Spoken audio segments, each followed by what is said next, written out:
Hello guys, कैसे हैं आप सब। मैं हूं आपका मेंटोर अर्जुन दुआ। आपका मेरे चैनल एनसीईआरटी मैथ गुरु पर स्वागत है। आज हम स्टार्ट करेंगे बिजनेस मैथमेटिक्स में 7.4 एक्सरसाइज। इसमें हम क्वेश्चन नंबर 5 से स्टार्ट करेंगे। 4 क्वेश्चन हम पहले कंप्लीट कर चुके हैं। तो देखिए क्वेश्चन नंबर 5 है हमारे पास। आप अपनी बुक में देखिए, a person consumes 2 types of food A and B every day to obtained 8 units of protein, 12 units of carbohydrates and 9 units of fat, which is his daily minimum requirement। तो देखिए यहाँ तक पहले हमारे पास क्या डेफिनेशन आती है कि क्या स्टेटमेंट है हमारे पास, कि यहाँ पे हमारे पास है कि एक पर्सन है जो कंज्यूम करता है 2 टाइप्स के फूड हैं ए एंड बी। उनमें हमारे पास जो है एक क्वांटिटी गिवन है, यानी कि उसमें उसको कितनी चीज़ें चाहिए, प्रोटीन, कार्बोहाइड्रेट एंड फैट्स जो हैं उसको मिनिमम रिक्वायरमेंट कितनी है वो भी हमें गिवन है। उसके बाद देखिए यहाँ पर हमारे पास जो चीज़ बनती है वो क्या है, 1 kg of food A contains 2, 6, 1 unit of protein, carbohydrates and fat respectively. 1 kg of food B contains 1, 1 and 3 unit of protein, carbohydrate and fat respectively. तो यहाँ तक देखिए अब क्या बनता है कि जो हमें स्टेटमेंट गिवन होती है उसको टेबल की फॉर्म में लिखना होता है। तो ये टेबल की फॉर्म किस तरह से बनाई जाती है आज हम ये भी डिस्कस करेंगे। तो देखिए यहाँ पर हमारे पास जैसे कि किस में हमें क्या चीज़ को रो लेना है, क्या चीज़ को कॉलम, वो इस क्वेश्चन पे देखिए किस तरह से डिपेंड होगा। तो यहाँ पर हमारे पास जो है हमने क्या करना है कि फूड ए और बी जो है उसको हमने यहाँ पर लिया इस तरह से, फूड ए एंड बी, उसमें क्या क्या चीज़ें हैं हमने उसको देखकर यहाँ पे इसको जो है कॉलम के अकॉर्डिंग किया। तो यहाँ पर हमने फूड ए और फूड बी को कॉलम के अलोंग किया, और जो प्रोटीन, कार्बोहाइड्रेट और फैट है उसको देखते हुए हमने इसको रो में किया। तो अगर आप इसको दूसरे तरीके से भी कर सकते हैं, वो भी मैं आपको बताऊंगा कि किस तरह से होगा। तो हम जो है प्रोटीन, कार्बोहाइड्रेट एंड फैट लिया, उसमें जो जो क्वांटिटी हमें गिवन थी उसको लिखा, जैसे कि फूड ए में 2 यूनिट्स हैं प्रोटीन की, एंड कार्बोहाइड्रेट की 6 हैं, फैट की 1 यूनिट है, पर केजी के अकॉर्डिंग यहाँ पर गिवन थी। इसी तरह जो फूड बी है उसमें भी हमें गिवन है कि पर केजी में कितने जो है प्रोटीन है, कार्बोहाइड्रेट है, फैट है। तो प्रोटीन है 1 unit, carbohydrate 1 unit, fat 3 unit, ये हमें गिवन था। और उसके बाद मिनिमम रिक्वायरमेंट जो हमें स्टार्टिंग में गिवन है, मिनिमम रिक्वायरमेंट उसकी कितनी है वो भी गिवन है। तो 8, 12 एंड 9 यूनिट्स हैं। उसके बाद देखिए क्वेश्चन में क्या है, यहाँ पे हमें गिवन है फूड ए कोस्ट ₹8 पर kg while food B cost ₹5 per kg from LLP to find how many kgs of each food should he buy daily to minimize his cost of food and still meet minimal nutritional requirement and solve it। तो देखिए यहाँ पर हमारे पास क्या बनता है कि उसकी जो कॉस्ट भी हमें गिवन है, फूड ए की कॉस्ट है ₹8 पर केजी के अकॉर्डिंग है।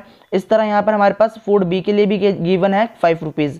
तो देखिए यहाँ पर हमारे पास ये इन्फॉर्मेशन है। अब इसको टेबल की फॉर्म में हमने इसी तरह क्यों लिखा, तो इसको हम दूसरे तरीके से भी लिख सकते हैं। जैसे कि मैंने आपको बताया, आप फूड ए एंड बी को रो में भी लिख दे सकते हैं।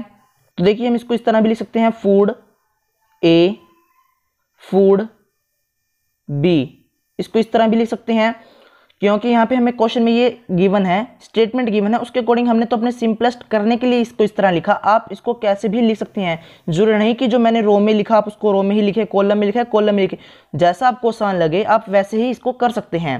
तो यहाँ पर देखिए जैसे कि मैंने यहाँ पे इसको देखिए कॉलम के लॉन्ग लिखा, इस तरह यहाँ पर भी, तो आप इसको रो के लॉन्ग भी लिख सकते हैं। जैसे कि यहाँ पे लिख देंगे फूड ए, यहाँ पे लिख देंगे फूड बी। होने के बाद आप क्या करेंगे, उसके बाद आपको जो है टेबल अलग से हो जाएगा, वो देखिए किस तरह से होगा। यहाँ पे हम लेंगे, देखिए यहाँ पर लेंगे हम फूड ए, यहाँ पे फूड बी, इस तरह से यहाँ पे ये स्पेस खाली रहेगा। आप यहाँ पे लेंगे प्रोटीन, कार्बोहाइड्रेट, फैट, इस तरह से लेंगे, और जो क्वांटिटी गिवन होगी प्रोटीन में आप फूड ए के आगे उतना लिखेंगे, फूड बी के आगे उतना लिखेंगे जो प्रोटीन हमें गिवन होगा। इस तरह से कार्बोहाइड्रेट, फिर इस तरह से हम फैट लिखेंगे। जरूरी नहीं कि जैसे कि मैंने यहाँ पर लिखा है आप उसको वैसे लिखें, आप अपनी तरफ से भी इसको टेबल में लिख सकते हैं जैसे कि आपको अच्छा लगता हो। तो यहाँ पर हमने फूड ए और बी इस तरह से लिया। अब जो कॉस्ट है, कॉस्ट को चाहे हम इधर भी लिख सकते हैं और इधर भी लिख सकते हैं। अब वो कैसे पे डिपेंड करेगा कि उसमें फूड ए जो है पूरी क्वांटिटी के साथ आना चाहिए, फूड बी भी पूरी क्वांटिटी के साथ आना चाहिए। तो हमने ऐसे लिया, तो यहाँ पर हम कॉस्ट लिख सकते हैं, इस तरह यहाँ पर भी कॉस्ट लिख देंगे। अगर हमने देखिए अब जो है प्रोटीन इस तरह लिया था अपना, प्रोटीन, कार्बोहाइड्रेट, फैट, तो उसकी जो मिनिमम रिक्वायरमेंट होगी आप उसके अकॉर्डिंग ही लिखेंगे। यहाँ पे लिखेंगे मिनिमम रिक्वायरमेंट, यहाँ लिखेंगे जो गिवन होगी प्रोटीन में, जैसे कि 8, 12 एंड 9, तो आप इसको इस तरह भी लिख सकते हैं। जरूरी नहीं जैसे ही मैंने लिखा वैसे आप लिखें, आपको जैसा आसान लगता है आप उस तरह कीजिए। तो यहाँ पे ये टेबल बन जाता है। उसके बाद हम यहाँ पे लिखेंगे कि हमने लेट क्या करना है। तो यहाँ पे हमने लेट किया, किसको लेट किया, हमने कोस्ट को लेट किया, क्योंकि यहाँ पर हमें गिवन है कि आपको कोस्ट को मिनिमम करना है। तो हमने वही लेकर चले हैं कि जो कोस्ट है फूड ए की उसको लिया हमने x, इस तरह जो कोस्ट है फूड बी की उसको लिया हमने y, और टोटल कोस्ट हमने ले ली z से। ठीक है, इस तरह से हमने लिया let the cost of food A x, इस तरह से cost of food B y। यहाँ पे आप रुपीज़ भी लिख सकते हैं, यानी कि इतने रुपीज़ की होगी। उसके बाद z लिया हमने, z किसके लिए डिनोट करते हैं, टोटल प्रॉफिट के लिए। जो भी हमें कहा जाता है टोटल प्रॉफिट, टोटल कॉस्ट, उसके लिए हम टोटल के लिए यूज़ करते हैं z। तो हमने यहाँ पर z लिखा। अब जैसे कि क्वेश्चन में गिवन है कि मिनिमाइज करना है आपको, तो यहाँ पर हमने लिखा minimize z is equal to 8x plus 5y। हमें क्वेश्चन में गिवन था। अभी देखिए 8x कैसे आएगा कि हमारे पास 1 kg की कॉस्ट गिवन है 8 रुपीज़, और हमने टोटल कॉस्ट जो है मानी कितनी मानी, 8x मानी, यानी कि हमने x प्रोडक्ट खरीदे हैं, यानी कि x जो है फूड ए को हमने खरीदा x क्वांटिटी में, तो इसलिए हमने उसको मल्टीप्लाई किया 8 से। इस तरह y को भी हमने 5 से मल्टीप्लाई कर लिखा, तो ये टोटल कॉस्ट आ जाएगी। उसके बाद हम क्या करेंगे, जो सब्जेक्ट टू कंस्टेंट बनेंगे अब वो देखिए। जैसे कि हमने यहाँ पर लिखा x और y जिसको लिया उसके अकॉर्डिंग चलेंगे। अब x इसको लिया था, y इसको लिया, तो अब इसी के अकॉर्डिंग चलेंगे आप कि प्रोटीन के आगे हमने क्या किया है, देखिए यहाँ पे x प्लस वाई, आपने ऐसे ही लेना है 2x प्लस वाई। अब जो हमें कहा जाएगा मिनिमम या मैक्सिमम, उसके लिए हम फिर एटलीस्ट या फिर ग्रेटर का साइन लगाएंगे। तो देखिए यहाँ पर हमें मिनिमम कहा गया, तो मतलब कम से कम इतनी होनी चाहिए, मतलब ज़्यादा भी हो सकती है, तो हम यहाँ पर ग्रेटर देन का साइन ले लेंगे, यानी कि 2x plus y greater than and equal to 8। इसी तरह next 6x plus y greater than and equal to 12, x plus 3y greater than and equal to 9। और यहाँ पे लास्ट में हमने जो लिखना होता है कि वो 0 से बड़ा होगा या 0 के इक्वल होगा, यानी कि नेगेटिव हमने नहीं जाना। तो x and y greater than and equal to 0। तो इस तरह से जो हमने अपनी LPP तैयार की है। इसमें सबसे पहले जो मेन बात होती है वो टेबल पे ही होती है कि आपको किस तरह से आपको समझ आया, क्वेश्चन आपको समझ आया, फिर आपने उसके अकॉर्डिंग टेबल बनाया। टेबल जब आपका अच्छे से बन जाता है फिर आप इसको जो है सोल्व करना जानते हैं। ये हमने पिछले एक्सरसाइज में भी किया था, इसको हम अच्छे से जानते हैं कि इसको किस तरह से सोल्व करेंगे। तो यहाँ पर देखिए मिनिमाइज करना है, तो वो हमारा ऑब्जेक्टिव है, तो हमने उसको लिया। ऑब्जेक्टिव हमारा जो गिवन है z is equal to 8x plus 5y, उसको हमने लिया। फिर जो हमारे पास कोरस्पॉन्डिंग लीनियर इक्वेशन बनती है वो किसके अकॉर्डिंग बनती हैं, एकदम सही बताया आपने, कंस्ट्रेंट्स के अकॉर्डिंग। तो यहाँ पे हमने कंस्ट्रेंट्स के अकॉर्डिंग यहाँ पे हमने ली है 2x plus y equal to 8, second 6x plus y equal to 12, third x plus 3y equal to 9। तो ये हमारी 3 जो हैं इक्वेशंस आ गई हैं। अब इन 3 के अकॉर्डिंग हमने क्या करना होता है, एकदम सही बता रहे हैं, कोऑर्डिनेट्स लेने होते हैं। तो यहाँ पे हम कोऑर्डिनेट्स लेते हैं, तो किस तरह से लेंगे, एक बार x को 0 और एक बार y को 0, या फिर कोई भी नंबर ले सकते हैं। x की जगह पर कोई भी नंबर रखें, y की वैल्यू आएगी, फिर y की जगह पर कोई और नंबर रखेंगे, x की वैल्यू आएगी। तो हमने यहाँ पर क्या किया, x को 0 लिया तो y 8 आ गया। इस तरह जब हमने y को 0 किया x 4 आ गया। तो इस तरह से हमने करना होगा, नंबर कोई भी ले सकते हैं क्योंकि हमें सिर्फ कोऑर्डिनेट चाहिए जो ग्राफ पे हम प्लॉट कर सकें। इस तरह से देखिए नेक्स्ट हमारे पास क्या बन जाता है, सेकंड इक्वेशन के अकॉर्डिंग अगर हम सेकंड इक्वेशन यानी कि 6x plus y is equal to 12 में x की जगह पर 0 रखते हैं तो y 12 आएगा, y में 0 रखते हैं तो x 2 आएगा। तो हमने देखिए वही किया, x की जगह पे 0 किया था पहले, फिर y 12 आ गया, फिर हमने y की जगह पर 0 रखा तो x 2 आ गया। आपने भी सोल्व कर देखना है, जैसे कि मैंने यहाँ पर लिखा है डायरेक्ट, आपने डायरेक्ट नहीं लिखना, आपने यहाँ पर दिखाना है कि पुट हमने ये किया, फिर हमारे पास इस सोल्व करने के बाद ये वैल्यू आई, फिर आपको इस टेबल के अंदर लिखना है। इस तरह इसमें भी आपने वही करना है। फिर थर्ड इक्वेशन में देखिए जब हमने x को 0 लिया y 3 आया, जब हमने y को 0 लिया x 9 आया। थर्ड इक्वेशन के अकॉर्डिंग है हमारे पास, ये देखिए x plus 3y equal to 9। इसमें हमने बात की x 0 y हमारे पास 3 y 0 x 9। तो देखिए इस तरह से रिजल्ट बन जाता है। अब इन पॉइंट्स को हमने कहाँ प्लॉट करना है, ग्राफ पर। तो देखिए किस तरह से हो जाएगा ग्राफ पर प्लॉट। तो यहाँ पर हमारे पास जो कोऑर्डिनेट्स हैं अब वो देखिए, तो सबसे पहले क्या करना होता है, वर्टिकल लाइन और एक हॉरिजॉन्टल लाइन ग्राफ के लिए। तो हमने वही की, यानी कि वर्टिकल और हॉरिजॉन्टल जहाँ दोनों इंटरसेक्ट हो जाएंगी वो हमारा ओरिजिन पॉइंट हो जाता है, उसके बाद हम क्या करते हैं, अपने नंबर्स लिखते हैं जो इसका गैप हमें लेना है। जैसे कि यहाँ पर हमने 1 1 का गैप लिया, आपको जो गैप अच्छा लगे आप वो गैप लें और इक्वल गैप लेना है, तो इस बात का भी ध्यान रखना है। तो सबसे पहले फर्स्ट इक्वेशन के अकॉर्डिंग कोऑर्डिनेट्स 0 8 एंड 4 0 हैं, तो हमने वही देखा x की वैल्यू 0 है तो वो ओरिजिन पर, y की वैल्यू 8 है तो कहाँ पर होगी, ऊपर की तरफ y एक्सिस में, तो ये रही 8, तो इस तरह हमने किया निशान इस पर। और फिर x की वैल्यू क्या है सेकंड कोऑर्डिनेट के अकॉर्डिंग 4, तो x की वैल्यू की हमने किया 4 और इस तरह y क्या है 0 है, तो यहीं पे रहेगा।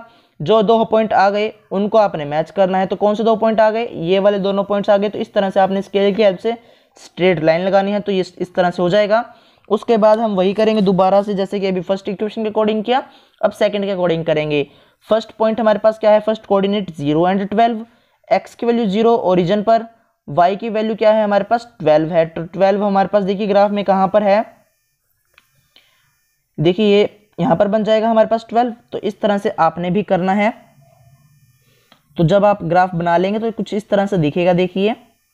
उसके बाद x की वैल्यू 2, y की वैल्यू 0 है, x की वैल्यू 2 हमारे पास देखिए यहाँ पर होगी और y की वैल्यू 0 ओरिजिन पर रहेगी, इसलिए ओरिजिन पर रहेगा निशान हमारे पास। और जो दो पॉइंट आ गए उनकी हेल्प से हमने एक स्ट्रेट लाइन जो है ड्रॉ करनी है, स्केल की हेल्प से करेंगे आप तो आपके पास एकदम स्ट्रेट लाइन आएगी। इस तरह से फिर हम दोबारा करेंगे जो थर्ड इक्वेशन के अकॉर्डिंग है। तो थर्ड इक्वेशन के अकॉर्डिंग हमारे पास पॉइंट्स हैं 0 3 एंड 9 0, तो x की वैल्यू 0 है तो वो ओरिजिन पर होगी, देखिए x की वैल्यू ओरिजिन पर होगी, y की वैल्यू 3 है तो 3 हमारे पास देखिए ये पॉइंट आ जाएगा। इसी तरह से x की वैल्यू 9 है तो देखिए यहाँ पर हमारे पास ये पॉइंट आ जाएगा। उसके बाद y 0 है तो ओरिजिन पर है, तो दोनों पॉइंट्स आ गए हमारे पास। तो एकदम स्ट्रेट लाइन आपने इस तरह से पास करनी है, स्केल की हेल्प से आपने पास करेंगे तो इस तरह से लाइन ड्रॉ हो जाएगी। दोनों पॉइंट्स के एक्सटेंड होनी चाहिए दोनों पॉइंट्स से, तो इस तरह से देखिए। अब हम क्या करते हैं, जब हमारे कंस्ट्रेंट्स पूरे हो जाते हैं यानी कि उनकी लाइंस जो हम ड्रॉ कर लेते हैं, फिर हम चेक करते हैं कि कॉमन रीजन क्या होगा, यानी कि शेड हम किस साइड करेंगे, तभी हम मिनिमम या मैक्सिमम वैल्यू फाइंड कर पाएंगे।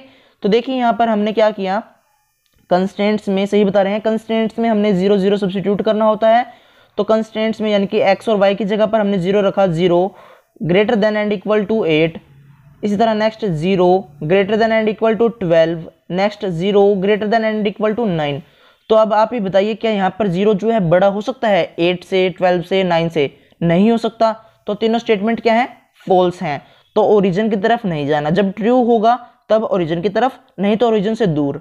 तो ओरिजिन से दूर जाएंगे तो तीनों इक्वेशन के अकॉर्डिंग देखिए, पहले तो आपने इनके नेम भी लिखने हैं, जैसे कि यहाँ पर आपको दिख रहा होगा कि मैंने नेम लिखे हुए हैं, तो आपको भी इनके नेम लिखने ताकि आपको ये पता चल जाए कि आपकी इक्वेशन की लाइन कौन सी है। तो यहाँ पर हमने देखा कि हमारे पास फर्स्ट इक्वेशन के अकॉर्डिंग जो लाइन बनी थी वो ये थी, तो इस तरह हमने शेड करना है। उसके बाद सेकंड के अकॉर्डिंग किस तरह शेड करेंगे हम, देखिए इस तरह से शेड करेंगे।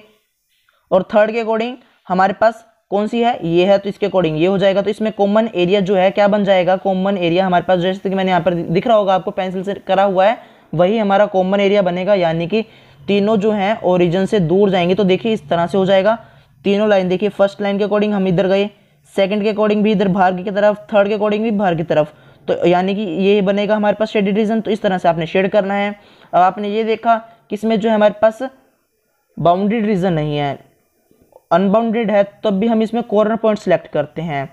ये ऐसा करते हैं क्योंकि यहाँ पे हमें मिनिमम और मैक्सिमम वैल्यू तो फाइंड करनी ही करनी है। तो इसीलिए हमने यहाँ से देखिए ये 12, ये बी पॉइंट यानी कि ए पॉइंट, बी पॉइंट और ये सी, ये डी, ये चारों पॉइंट हम जो इसमें कंसिडर करेंगे। तो ये चारों पॉइंट्स के अकॉर्डिंग हमने जो है, अब इनके पॉइंट्स भी हमें पता होना चाहिए कि क्या कौन सा पॉइंट है। तो हम वो किस तरह से करते हैं मैंने आपको बताया हुआ है किस तरह से होता है। तो यहाँ पर हम इंटरसेक्शन देखते हैं। तो इंटरसेक्शन कौन सी लाइन का हुआ, जैसे कि देखिए यहाँ पर ये एक लाइन है और एक ये लाइन है, क्योंकि यहाँ पर देखिए बी पॉइंट है तो ये दोनों आपस में इंटरसेक्ट हैं। तो ये कौन सा पॉइंट होगा, तो दोनों इक्वेशन हमने चेक करी कि कौन सी हमारे पास दोनों इक्वेशन हैं। अगर इस लाइन की बात कर रहे हैं तो ये हमारे पास सेकंड इक्वेशन हो जाएगी, यानी कि देखिए ये वाली सेकंड इक्वेशन है, ये सेकंड इक्वेशन हो गई। इसी तरह से अब जो हमारे पास नेक्स्ट इक्वेशन की लाइन है वो कौन सी है, यानी कि ये वाली जो लाइन है ये कौन सी है, फर्स्ट इक्वेशन की, यानी कि फर्स्ट और सेकंड जहाँ पे इंटरसेक्ट होती हैं वो पॉइंट हमें फाइंड करना है। तो फर्स्ट और सेकंड कौन से पॉइंट पर इंटरसेक्ट होंगे, अब वो कैसे फाइंड करेंगे, कोई भी मेथड आप लगा सकते हैं, यानी कि सब्स्टिट्यूशन लगाइए, एलिमिनेशन लगाइए, क्रॉस मल्टीप्लिकेशन लगाइए, जो हमें इक्वेशन को सोल्व करना जिस तरह से सिखाया गया है उसके अकॉर्डिंग हमने सोल्व करनी है, तब हमारे पास बी पॉइंट आ जाएगा। फर्स्ट और सेकंड को जब आप सोल्व करेंगे, इक्वेशंस को, किसको सोल्व करना है, इक्वेशंस को सोल्व करना है, सोल्व करेंगे तो आपके पास बी पॉइंट आ जाएगा। इसी तरह से सी आ जाएगा। ए और डी हमारे पास जो है नंबर लाइन पर है, तो उसको हम डायरेक्ट बता सकते हैं कि वो कौन कौन से पॉइंट हैं। तो ए पॉइंट यानी कि फर्स्ट पॉइंट हमारे पास बनेगा 0 12, सेकंड पॉइंट बनेगा 1 and 6, third point 3 and 2, fourth 9 and 0। तो इस तरह से ये 4 हमारे पास क्या आ जाएंगे, कॉर्नर पॉइंट्स आ जाएंगे। इनको हमने z में सब्स्टिट्यूट करना है। तो z जो हमें गिवन होगा उसमें हमने लिखना है x की जगह पर एक बार 0, एक बार 12 फर्स्ट पॉइंट के अकॉर्डिंग, इसी तरह से सेकंड पॉइंट के अकॉर्डिंग 1 एंड 6, थर्ड के अकॉर्डिंग 3 एंड 2, फोर्थ के अकॉर्डिंग 9 एंड 0। इसमें सब्स्टिट्यूट करेंगे इस तरह से जैसे कि यहाँ पर आपको दिख रहा है। अब हम इसमें वैल्यू देखेंगे कि कौन सी सबसे छोटी वैल्यू है, क्योंकि यहाँ पर हमें मिनिमम कहा गया तो हमने यहाँ पर सबसे छोटी वैल्यू देखनी है। अगर मैक्सिमाइज कहा जाएगा तो सबसे बड़ी वैल्यू, तो यहाँ पर सबसे छोटी वैल्यू है 34, तो यहाँ पर हमारा रिजल्ट हो जाएगा ये 34। तो इस तरह से हमने अपनी z की वैल्यू बताई है कि 34 रिजल्ट होगा, यानी कि हमें यहाँ पर कॉस्ट मिनिमम करने के लिए बताया गया था, यानी कि मिनिमम कॉस्ट हमारी 34 होगी। कौन सा फूड हमने कितना लेना है, कितनी क्वांटिटी में लेना है, वो भी हमें पता लग गया 3 एंड 2 में, यानी कि ए जो फूड होगा, फूड ए, उसकी 3 क्वांटिटी लेनी है, यानी कि 3 kg लेना है, केजी में गिवन था, तो इसलिए हमने 3 kg फूड ए लिया, 2 kg फूड बी लिया। एक्स और वाई लेट करके चले थे तो उसके अकॉर्डिंग हमारे पास ये बन जाएगा। तो इस तरह से हमने जो है अपना 5th क्वेश्चन कंप्लीट किया है। नेक्स्ट क्वेश्चन देखिए, क्वेश्चन नंबर 6 है। मैं आपको एक बात बताना चाहता हूं, अगर आप इस चैनल पर पहली बार आए हैं तो सबसे पहले चैनल को सब्सक्राइब कर लें, बेल आइकन को प्रेस कर लें, ताकि आपको बिजनेस मैथमेटिक्स से रिलेटेड नए नए वीडियोस की नोटिफिकेशन सबसे पहले मिल जाएं। अगर आपको वीडियो अच्छी लग रही हो तो वीडियो को लाइक भी कर दें, दोस्तों को शेयर कर दें। तो वीडियो के एंड तक जरूर बने रहें ताकि आपको सभी सम आसानी से समझ आ जाएं। तो देखिए यहाँ पर नेक्स्ट सम है हमारे पास क्वेश्चन नंबर 6। तो देखिए बुक में आप अपनी क्वेश्चन नंबर 6 हमारे पास क्या है, अ dealer wishes to purchase a number of fans and sewing machines. He has only rupees 5,760 to invest and has space for at most 20 items. तो देखिए यहाँ तक हमारे पास क्या स्टेटमेंट बनती है, क्या हिसाब आता है इसका, कि एक डीलर है, उसने जो है मशीन्स लेनी है। अब मशीन कौन कौन सी है देखिए, एक तो स्विंग मशीन है और एक फ़ैन है, यानी कि ये दो जो है उसने आइटम परचेज करनी है, और उसके पास ज़्यादा से ज़्यादा रुपए, यानी कि उसके इन्वेस्ट करने के लिए रुपए भी हमें गिवन है 5,760 रुपीज़। और उसके बाद यहाँ पे स्पेस, यानी कि हमें जगह गिवन है कि कितनी स्पेस वो लेंगे, तो उसके लिए मैक्सिमम हमारे पास गिवन है 20 आइटम्स के लिए जगह ले सकते हैं, यानी कि वो 20 आइटम ही रख सकता है, इससे ज़्यादा आइटम नहीं रख सकता। अब उसके अकॉर्डिंग देखिए हमारे पास जो है टेबल किस तरह से बनता जाएगा उस पर भी ध्यान रखना। और नेक्स्ट इन्फॉर्मेशन हमारे पास क्या है देखिए, ए fan cost him ₹360 and a sewing machine 240 rupees. His expectation is that he can sell a fan at a profit of 22 rupees and a sewing machine at profit rupees 18. Assuming that he can sell all the items that he can buy, how should he invest his money in order to maximize his profit? तो देखिए इस statement का हमारे पास क्या result बनता है। सबसे पहले हमें पता चला कि एक डीलर है वो फैन और स्विंग मशीन खरीदना चाहता है, उसके पास जो है मैक्सिमम रिक्वायरमेंट कितनी है, 5,760 रुपीज़ हैं। उसके अकॉर्डिंग देखिए अब हमारे पास कॉस्ट भी आ जाती है फैन और स्विंग मशीन की। कॉस्ट गिवन है 360 रुपीज़ फैन के लिए, स्विंग मशीन है 240 की। तो यहाँ पर हमारे पास देखिए अब हमने लिखा फैन, कॉलम के अकॉर्डिंग देखिए fan, swing machine and maximum requirement हमने ली। अब कॉस्ट हमें गिवन थी तो हमने लिखा 360 रुपीज़, 240 रुपीज़ एंड हमारे पास मैक्सिमम कितने हैं 5,760 रुपीज़। तो इस तरह से हमारे पास ये बना। स्पेस भी गिवन है, एक फ़ैन और एक स्विंग मशीन है जो ज़्यादा से ज़्यादा कितनी जगह ले सकते हैं, 20 आइटम्स की जगह ले सकते हैं। तो हमने यहाँ पर उनको लिया 1 यूनिट। इस तरह से जो प्रॉफिट हुआ वो हमने कितना लिया 20, जो गिवन है 22 रुपीज़ एंड 18 रुपीज़ वो हमें गिवन है। तो इसको जैसे कि हमने यहाँ पर रो कॉलम के अकॉर्डिंग, जैसे कि मैंने आपको बताया, आपको क्वेश्चन समझ आ जाता है तो आप अपने आप ही उसको रो कॉलम में लिख सकते हैं। ये नहीं कि जैसे कि मैंने यहाँ पर इसको कॉलम में लिखा तो आप इसको कॉलम में लिखिए, ऐसा ज़रूरी नहीं है, आप इसको रो में भी लिख सकते हैं। बस आपका जो है टेबल देखकर पता लग जाए कि क्वेश्चन में है क्या, बस ऐसा देखना है आपको। तो उसके बाद देखिए यहाँ पर हमारे पास क्या इन्फॉर्मेशन है कि हमें एलपीपी तैयार करनी है हमारी, वो देखिए इसमें हमें करना होगा प्रॉफिट मैक्सिमाइज। तो प्रॉफिट मैक्सिमाइज किस तरह से होगा, तो यहाँ पर हमने लेट कर चलते हैं कि जो हमने नंबर ऑफ फैंस खरीदे हैं वो है एक्स, इस तरह जो नंबर ऑफ स्विंग मशीन है वो हमने वाई खरीदी हैं। तो टोटल प्रॉफिट हमें करना है मैक्सिमाइज, तो उसके लिए हमने लिखा है Z be the total profit. तो अब जो हमें करना है मैक्सिमाइज या मिनिमाइज, उसके अकॉर्डिंग करना है। देखिए हमारा ऑब्जेक्टिव, तो हमने किया maximize z is equal to 22x plus 18y। अब ये 22 और 18 कहाँ से आया, क्योंकि हमें प्रॉफिट में गिवन था 22 रुपीज़ हमें मिलते हैं फैन से और 18 रुपीज़ मिलते हैं स्विंग मशीन से। तो इसलिए हमने किया, हमने खरीदी कितनी है हमें नहीं पता है, हमने खरीदी x। तो हमने क्या किया, अगर एक फैन से हमें 22 रुपये मिलते हैं तो 2 से हमें कितने मिलेंगे, 2 से हमें मिल जाएंगे 44। इस तरह हम अगर 3 खरीदे 4 खरीदे, इसलिए हमने खरीदी है x की मल्टीप्लाई 22 से करी 22x। इसी तरह से आपने 18y की भी करनी है। उसके बाद हमारे पास जो है हमारा सब्जेक्ट टू कंस्टेंट्स आएंगे। देखिए अब 360x plus 240y less than and equal to 5760। अब ये देखिए किस तरह से बना है कि कॉस्ट हमें गिवन थी, क्या थी, कॉस्ट हमें गिवन थी एक फैन की और एक स्विंग मशीन की। देखिए यहाँ पर हमने गिवन थी हमें x एंड y, हम इस तरह लेकर चले x एंड y यानी कि 360x 240y। अब मैक्सिमम गिवन था यानी कि उससे ज़्यादा हम नहीं ले सकते, कम ही किया होगा या बराबर किया होगा, तो हमने इसीलिए लेस देन का साइन लगाया है, less than and equal to का। इस तरह से देखिए x plus y less than 20। अब ये x और y ये क्या चीज़ है, यहाँ पे फैन और जो स्विंग मशीन है वो स्पेस कितनी ले सकते हैं, ज़्यादा से ज़्यादा 20 आइटम्स की, यानी कि जो हमने खरीदे होंगे वो 20 से तो लेस होंगे या 20 के इक्वल होंगे, जो जगह के अकॉर्डिंग है 20 के इक्वल या 20 से लेस होंगे, और दोनों जो है 0 से तो बड़े होने चाहिए, यानी कि 0 के इक्वल और 0 से बड़े होने चाहिए। तो ये हमारे पास जो है सब्जेक्ट टू कंस्ट्रेंट्स आ जाते हैं।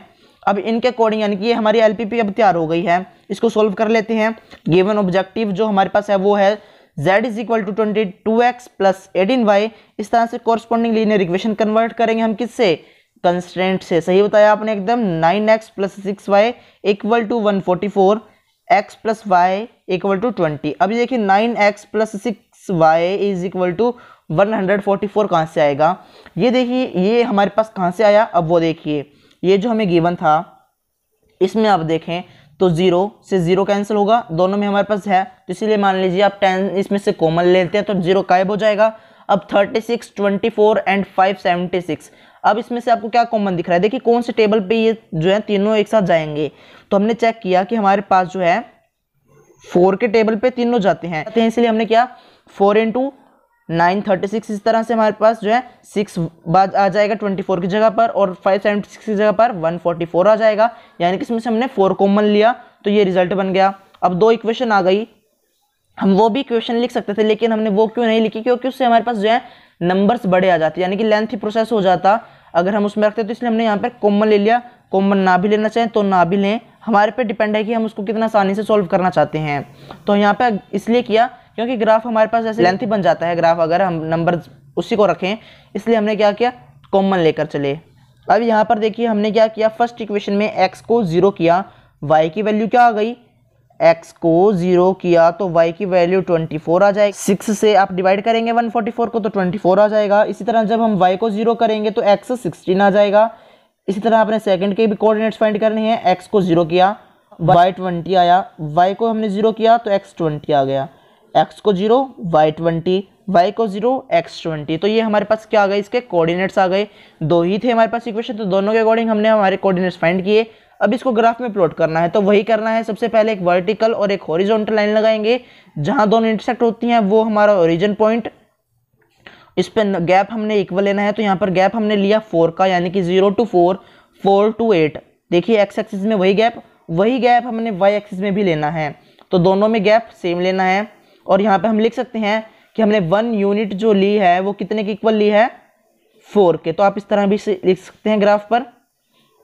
उसके बाद देखिए अब हम ग्राफ बनाते हैं। हमारा सबसे पहला कोऑर्डिनेट है 0 और 24 का, यानी कि x 0 है y 24 है, तो x 0 रीजन पर y 24 ऊपर होगा पॉजिटिव साइड, तो ये पॉइंट आ जाएगा। इसी तरह से फिर हम क्या करेंगे, x की वैल्यू 16 है तो यहाँ पर मिलेगी राइट हैंड साइड पर, y की वैल्यू 0 है तो वो ओरिजिन पर।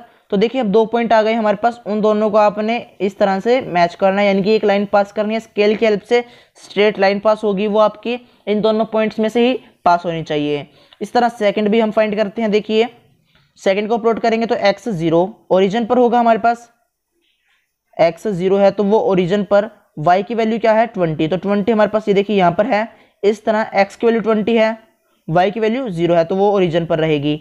तो 2 पॉइंट्स फिर आ गए, आपने फिर एकदम स्ट्रेट लाइन पास करनी है। तो इस तरह से हमने दोनों लाइनें पास की, यानी कि दोनों इक्वेशंस जो हमें गिवन थी उसकी लाइन हमारे पास इस तरह से बनेगी, फर्स्ट एंड सेकंड। अब इनमें देखना है कि शेड कौन सी तरफ होगा, यानी कि कॉमन रीजन क्या बनेगा, वो किस तरह से करेंगे, जो कंस्ट्रेंट्स में 0 0 सब्स्टिट्यूट करेंगे। तो आ जाइए 0 0 सब्स्टिट्यूट करते हैं तो क्या रिजल्ट रहेगा, यहाँ पे 0 रहेगा। देखिए 360 इंटू एक्स है, वहाँ पे 0 हो जाएगा। इस तरह 240 वाई है, वहाँ पे 0 हो जाएगा। तो ये दोनों 0 हो गए, एक साथ आपने 0 रखना है, और 0 क्या बन जाएगा, 0 लेस देन 5760, इस तरह 0 लेस देन 20। तो दोनों जो है स्टेटमेंट्स ट्रू है या फॉल्स, ट्रू है तो हम कहाँ जाएंगे, ओरिजिन की तरफ। तो दोनों इक्वेशंस की लाइन को आपने ओरिजिन की तरफ करना है। देखिए फर्स्ट के अकॉर्डिंग हम अंदर गए, सेकंड के अकॉर्डिंग भी हम अंदर की तरफ गए, यानी कि ओरिजिन की तरफ। तो शेड कर देंगे इस तरह से, तो ये हमारा शेडेड रीजन आ जाएगा। अब इसके कॉर्नर सेलेक्ट कर लेंगे, यानी कि जहां पे हमारा इंटरसेक्ट हुआ है वो भी देखिए बनेगा, यानी कि corner point A, first name दिया, सेकंड, थर्ड, फोर्थ, नेम आप कुछ भी दे सकते हैं, ऑर्डर कैसे मर्जी चला सकते हैं, ऐसे भी चला सकते हैं ऑर्डर, या फिर ऐसे भी। तो हमारे पास 4 कॉर्नर आएंगे, A B C and D.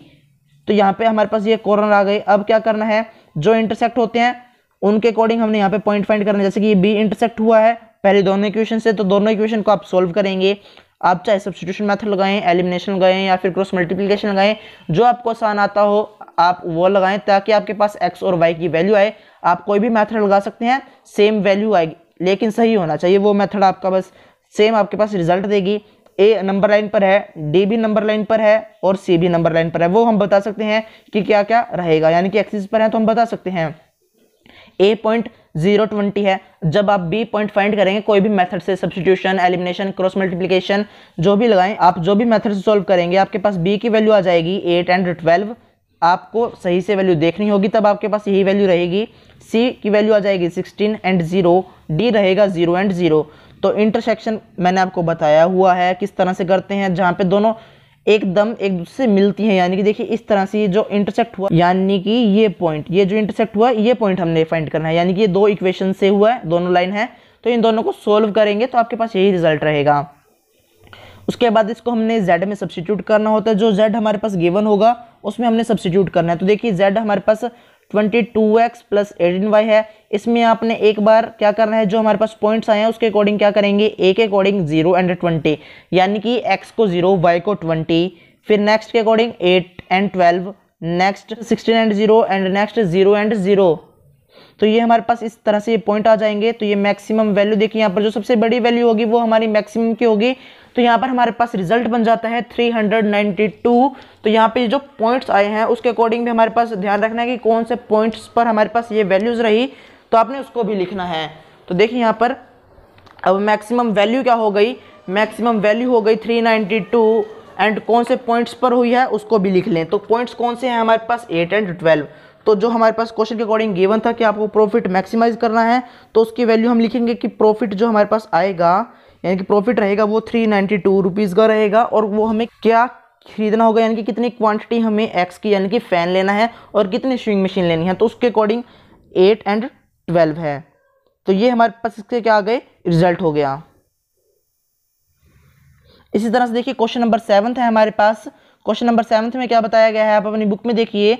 A small firm manufactures necklace and bracelets, the combined number of necklace and bracelets that it can handle per day is at most 24। तो देखिए यहाँ तक हमारे पास क्या इन्फॉर्मेशन है, उसमें हमारे पास क्या बनाती है, नेकलेस और ब्रेसलेट बनाती है। उसके लिए हमारे पास यहाँ पे गिवन है कि वो ज़्यादा से ज़्यादा कितने बना सकती है, 24, यानी कि हैंडल वो कितने ज़्यादा कर सकती है, 24 पर डे के अकॉर्डिंग बताया गया है। A bracelet takes 1 hour to make and a necklace takes half an hour. तो देखिए यहाँ पर हमारे पास क्या रिजल्ट रहता है कि जो नेकलेस है वो कितना टाइम कंज्यूमिंग है। नेकलेस जो है हाफ आवर लेता है, यानी कि 30 मिनट्स लेता है। और जो हमारे पास ब्रेसलेट है वो 1 आवर यानी कि 60 मिनट्स लेता है। तो जैसा कि मैंने आपको पहले भी बताया हुआ है, जो हमारे पास क्वांटिटी गिवन होगी आगे फिर आवर्स में या फिर मिनट्स में होंगे, उसके अकॉर्डिंग हम अपने आप को इसमें सॉल्व करेंगे। तो यहाँ पर हमने हाफ एंड 1 लिया, यानी कि जो हमारे पास टाइम गिवन था उसके अकॉर्डिंग हम चले। और फिर जो हैंडल होता है यानी कि जो पर डे में हैंडल होते हैं वो हैं 1 यूनिट हमने देखी, यानी कि मैक्सिमम वो 24 हैंडल कर सकता है। तो यहाँ पर हमने 1 इसीलिए लिया क्योंकि नेकलेस भी 1 यूनिट हो सकती है और ब्रेसलेट भी। तो यहाँ पर हमने क्योंकि ज़्यादा से ज़्यादा वो 24 ले सकता है। और देखिए नेक्स्ट हमारे पास इन्फॉर्मेशन क्या है, the maximum number of hours available पर day is 16। Maximum number of hours हमें यहाँ पर कितने अवेलेबल है 16, तो यहाँ पे हमने लिया 16 आवर्स। तो जैसे कि मैंने बताया टेबल हमें बताएगा कि क्वेश्चन किस तरह से है। देखिए अब बिना बुक के भी हम बता सकते थे कि हमारे पास क्या चीज़ है कि नेकलेस है, ब्रेसलेट है, वहाँ पे टाइम लेता है हाफ आवर एंड 1 आवर्स। इसी तरह से जो मैक्सिमम रिक्वायरमेंट है टाइम की वो है 16 आवर्स। यहाँ पे हम ये भी लिख सकते हैं कि पर डे के अकॉर्डिंग है, तो ये भी लिख दीजिए। फिर हैंडल करते हैं यानी कि वो जो हैंडल करेगा वो 24 हमें मैक्सिमम है। और यहाँ पे हमने इसके लिए लिया क्योंकि यहाँ पे कुछ यूनिट तो हमने ली होंगी, यानी कि इसकी भी कुछ होगी यूनिट, इसकी भी कुछ होंगी, यानी कि एक्स एंड वाई हम लेकर चलेंगे इसको, तो इसके अकॉर्डिंग ये रहेगा। और नेक्स्ट हमारे पास क्या बनता था कि प्रॉफिट भी हमें गिवन होगा 100 एंड 300। तो देखिए टेबल के अकॉर्डिंग ही यहाँ पे हमें पता लग जाता है कि क्या इन्फॉर्मेशन है। अब स्टेटमेंट भी देख लीजिए जो हमारे पास गिवन थी उसके आगे, if the profit on bracelet is 300 and the profit on necklace 100 rupees. तो देखिए वही मैंने आपको बताया 100 रुपीज़ नेकलेस पे हैं और हमारे पास ब्रेसलेट पर 300 हैं। तो यहाँ पर हमारे पास ये रिजल्ट बनता है। अब हम यहाँ पर लेट कर चलते हैं, द नंबर ऑफ नेकलेस हमने लिया x, क्योंकि यहाँ पर हमें करना क्या है, how many to each should be produced daily to maximize the profit. तो यहाँ पर मैक्सिमाइज करना है प्रॉफिट को। तो यहाँ पर हमसे पूछा गया कि हम कितने यूनिट्स जो है प्रोड्यूस करें नेकलेस के, ब्रेसलेट के, तो हमने उसको लेकर चले। नेकलेस को हमने लिया x, ब्रेसलेट को लिया हमने y, तो उसके अकॉर्डिंग चलते हैं। तो यहाँ पर देखिए अब यहाँ पर हमारे पास जो हमने टोटल प्रॉफिट लिया, टोटल प्रॉफिट को हमने z से डिनोट किया। अब देखिए मैक्सिमाइज करना है या मिनिमाइज करना है, तो उसके अकॉर्डिंग हमने यहाँ पर लिखा मैक्सिमाइज करना है। और जो हमारा टोटल प्रॉफिट है उसको लिखा हमने 100 रुपीज़, तो 1 यूनिट से मिलते हैं, और 300 दो हमारे पास y यूनिट से मिलते हैं। तो हमने यहाँ पर 100x प्लस 300y किया, यानी कि इन दोनों को हमने मल्टीप्लाई करके प्लस कर दिया, जिससे ये शो हो जाएगा टोटल प्रॉफिट। अब देखिए सब्जेक्ट टू कंस्टेंट्स लेंगे, हाफ आवर गिवन था, 1 आवर गिवन था, और सब ज़्यादा से ज़्यादा कितना यूज हो सकता है 16, तो उससे लेस होगा इसलिए हमने लेस देन का लगाया साइन। इसको आप सोल्व करेंगे, यानी कि इसकी जो फ्रैक्शन में गिवन है उसको सोल्व करेंगे तो x प्लस 2y क्या बन जाएगा, 16 का डबल हो जाएगा यानी कि 32 लेस देन। आप इस तरह से भी इसको लिख सकते हैं। उसके बाद सेकंड हमारे पास x plus y less than and equal to 24, क्योंकि यहाँ पर हमारे पास ये 24 देखिए किस तरह से बनेगा, क्योंकि यहाँ पर हैंडल कितने हो सकते हैं 24 हैंडल हम कर सकते हैं ज़्यादा से ज़्यादा, इसलिए यहाँ पर हमने किया x plus y less than and equal to 24। Next x और y 0 के इक्वल या फिर 0 से बड़े होने चाहिए, इसलिए हमने इसको लिखा। अब यहाँ पर LPP तैयार होने के बाद हम सॉल्व कर सकते हैं।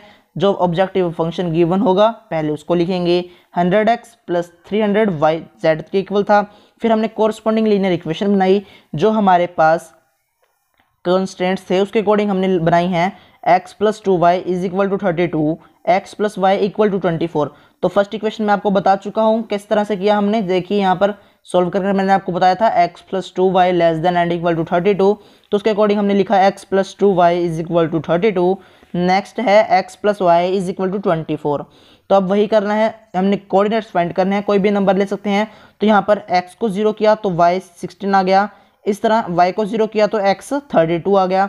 उसके बाद हमने सेकंड इक्वेशन में x को 0 किया y 24 आया। इसी तरह जब हमने y को 0 किया x 24 आ गया। तो आपने वही करना है, 0 0 ले सकते हैं, 1 1, जो भी नंबर आपको अच्छे लगते हो आप उस नंबर को सब्स्टिट्यूट करके सॉल्व करेंगे। ग्राफ देखिए अब क्या आ जाएगा हमारे पास, किस तरह से बन जाएगा। वर्टिकल और एक हॉरिजॉन्टल लाइन लगानी है, एक पे लिखेंगे x एक्सिस जो हॉरिजॉन्टल लाइन होगी और एक पे y एक्सिस जो वर्टिकल है। गैप इक्वल होना चाहिए, तो गैप हमने यहाँ पर लिया 0 to 8, 8 to 16, 16 to 24, यानी कि कितना गैप हो गया 8 का, यानी कि 1 यूनिट कितने के इक्वल हो गई, 1 यूनिट इक्वल टू 8 के इक्वल हो गई। इस तरह y में भी आपने सेम गैप लेना है, तो गैप आपने सेम रखना है। तो अब देखिए यहाँ पर हम ले लेते हैं जो हमारे पास कोऑर्डिनेट्स हैं उसके अकॉर्डिंग। तो पहला हमारे पास क्या बनता है, 0 एंड 16 का। तो 0 हमारे पास ओरिजिन पर होगा, 16 हमारे पास देखिए यहाँ पर बन जाएगा वाई एक्सिस में ऊपर की तरफ। फिर इस तरह x की वैल्यू 32 है और y की वैल्यू 0 है, तो वो यहीं पे रहेगी। तो देखिए इस तरह से ये पॉइंट आ गई, यानी कि ये लाइन्स की इक्वेशन आ गई। इस तरह आप सेकंड भी सॉल्व करेंगे।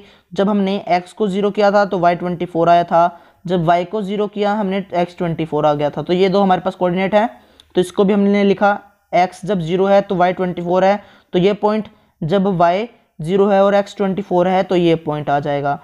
फिर आपने इस तरह से एक लाइन पास करनी है। तो दोनों लाइन जब हमने ड्रॉ कर ली हैं तब हमने ये चेक करना है कि कौन सी साइड जो है शेड होगा, यानी कि किस में हमने शेड करना है।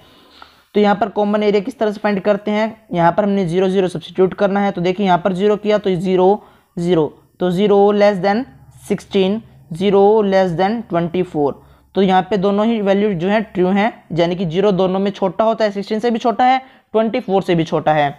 तो ओरिजिन की तरफ आएंगे फर्स्ट के अकॉर्डिंग, ओरिजिन की तरफ यानी कि इस तरफ आएंगे हम फर्स्ट के अकॉर्डिंग, और सेकंड के अकॉर्डिंग हमने अंदर की तरफ, तो इस तरह हो जाएगा। तो ये देखिए ये जो है हमारा शेडेड रीजन बन जाएगा। फिर इसके कॉर्नर पॉइंट सेलेक्ट करते हैं। कॉर्नर पॉइंट जो हमारे पास गिवन है वो देखिए क्या बन जाएंगे, A B C D, यानी कि ये 4 कॉर्नर्स आ जाएंगे। देखिए तो ये 4 कॉर्नर आ गए हमारे पास, तो इनको हमने लेना है। तो देखिए ये नंबर लाइन पर है, ये भी एक्सिस पर है, ये भी एक्सिस पर है, लेकिन जो बी पॉइंट है वो एक्सिस पर नहीं है। तो वैसे ही सॉल्व करना है जैसे कि मैंने आपको बताया हुआ है। किस तरह से करते हैं, कोई भी मेथड से सॉल्व करें, चाहे सब्स्टिट्यूशन लगाएं, एलिमिनेशन लगाएं। तो यहाँ पर हम देखेंगे एलिमिनेशन आसान है, क्योंकि यहाँ पर हमें वेरिएबल जो है सेम करने होते हैं, यानी कि उनके जो कोफिशिएंट है वो सेम करने होते हैं। लेकिन यहाँ पर हमारे पास पहले ही एक्स एक्स दोनों में सेम है, तो इसको हम एलिमिनेशन से सोल्व करेंगे तो आसानी से हमारे पास वैल्यू आ जाएगी। चाहे आप उसको उस पर सब्स्टिट्यूशन भी लगा सकते हैं, जरूरी नहीं कि आपने एलिमिनेशन ही लगाना है। रिजल्ट आपके पास दोनों मेथड से सेम आएगा। कॉर्नर पॉइंट्स हमारे पास बन जाएंगे 0 एंड 16, 16 एंड 8, 24 एंड 0, 0 एंड 0। तो ये हमारे पास 4 कॉर्नर पॉइंट आ गए। इनको हमने z में सब्स्टिट्यूट करना है, यानी कि 100x प्लस 300 y की जगह पर, x की जगह पर पहले पॉइंट के अकॉर्डिंग 0, y की जगह पर 16, इस तरह सेकंड के अकॉर्डिंग 16, x की जगह पर 8, y की जगह पर। इस तरह आपने c एंड d भी करना है। जब आप इसको इस तरह से कि सब्स्टिट्यूट करेंगे, फिर आपने इनकी मल्टीप्लाई यानी कि इनकी कैलकुलेशन को सॉल्व करना है। रिजल्ट आ जाएगा फर्स्ट पॉइंट के अकॉर्डिंग 4800, सेकंड के अकॉर्डिंग 4000, 2400, 0। तो यहाँ पर हमें सबसे बड़ा नंबर चाहिए, यानी कि मैक्सिमाइज करना है। तो सबसे बड़ा नंबर 4800 है, तो यही हमारा रिजल्ट बन जाएगा 4800। तो ये अब देखिए यहाँ पर हमारे पास जो है कौन से पॉइंट पर आया, 0 एंड 16 पर आया। तो 0 हमारे पास क्या है, नेकलेस को दिखा रहा था, 0 नेकलेस को दिखा रहा था, और 16 ब्रेसलेट को दिखाएगा, क्योंकि हमने लेट क्या किया था, एक्स किसको लेट किया था, देखिए यहाँ पर एक्स लेट किया था हमने नेकलेस को, और वाई लेट किया था ब्रेसलेट को। तो इसके अकॉर्डिंग हमने यहाँ पर लिखना है कि एक्स जो है वो 0 होगा, यानी कि एक्स 0, यानी कि नेकलेस 0 लेंगे, यानी कि नेकलेस को हमने 0 बार हैंडल किया, और 16 यानी कि ब्रेसलेट को 16 टाइम्स जो हमने हैंडल किया। तो इस तरह से हमारे पास बनेगा, और प्रॉफिट हमारा मैक्सिमाइज इस पॉइंट पर हो जाएगा, यानी कि 4800 रुपीज़ हमारे पास रिजल्ट होगा। तो देखिए यहाँ पर हमने 5, 6 एंड 7 क्वेश्चन कंप्लीट कर लिया है। बाकी के जो नेक्स्ट सम है वो हम अगले वीडियो में करेंगे। अगर आपको वीडियो अच्छी लगे, वीडियो को लाइक कर दीजिए, दोस्तों को शेयर कर दीजिए। अगर आप हमारे चैनल पर नए हैं, चैनल को सब्सक्राइब कर दीजिए, बेल आइकन को प्रेस करना मत भूलना, ताकि आपको बिजनेस मैथमेटिक्स से रिलेटेड नए नए वीडियोस की नोटिफिकेशन सबसे पहले मिल जाएं।